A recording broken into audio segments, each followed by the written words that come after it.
এই পানিগুলা কিন্তু আমরা এখানে পাহাড়ে এখানে বসবাস করি যে আমরা আছি এই কুয়ার থেকে আমরা কিন্তু পানি খাই।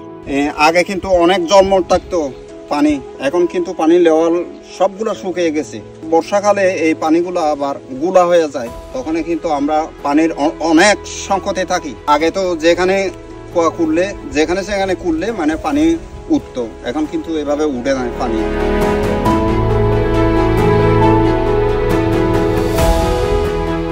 সারাদিন যাই ওই বেকালে একটা তুললে সারা 2টা তুলতে হয়।